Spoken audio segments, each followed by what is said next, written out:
Other stuff that's happening, I think there's been some like rumors about a bunch of stuff. The Knicks are interested in Malcolm Brogdon, yada yada yada. Zach LaVine's going to return to Chicago. We've talked about that already. The one that I found the most interesting since we last spoke was Jake Fisher reported that pretty much everyone on the Hawks is available, but John Collins is being mentioned a bunch, particularly in bigger packages for Rudy Gobert.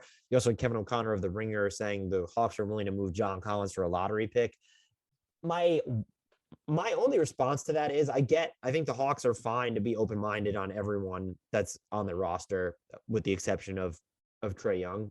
If you're flipping John Collins for a lottery pick, that's actually fucking stupid. If you're planning on moving that pick, it's a 3-team deal, or you have another transaction set up where you need the lotto pick to make a consolidation or acquire a player, a more established player, then yeah, I get it. But that would be just such a to flip John Collins for a lottery pick. I don't care how high you are. Like, you're not getting a top 5 pick for John Collins anyway. So whoever you're high on in that whatever 7 to 14 range, how much are they actually helping you right away? That's more of a move that would be driven in, oh, we don't want our cap sheet to balloon too high. And, we have a path to staying outside the tax next season. But as of right now, if they waive Danilo Gallinari, they're going to be 12, $13 million away from the actual tax line. There are ways to increase that if you find a taker for Danilo Gallinari, so you don't have to worry about that 5 million partial guarantee, or you could stretch that 5 million partial guarantee over 3 years.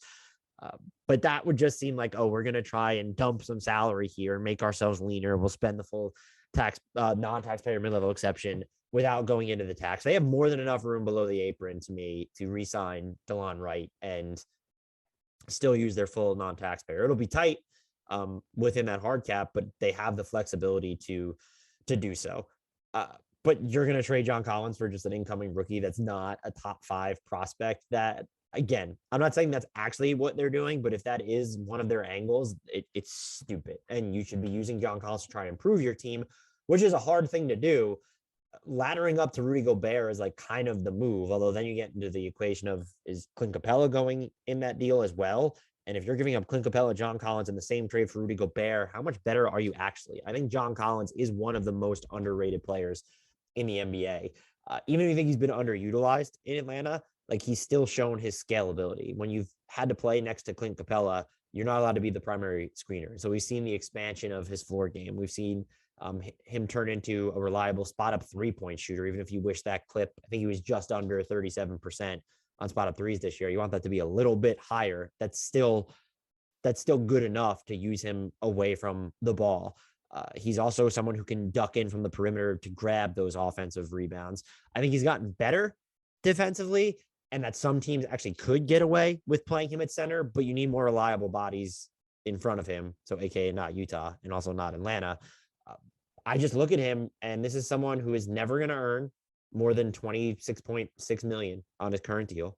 And he could decline his player option in 2025, 2026 for 26.7 million, but you have him under contract for 4 years with 3 guaranteed years of team control at like market value or just below superstar money. And I know he's not an all-star, quote unquote, at this point. He's still young enough, and he still has that type of potential. He's just a lot more versatile on the offensive end specifically than I think he receives credit for.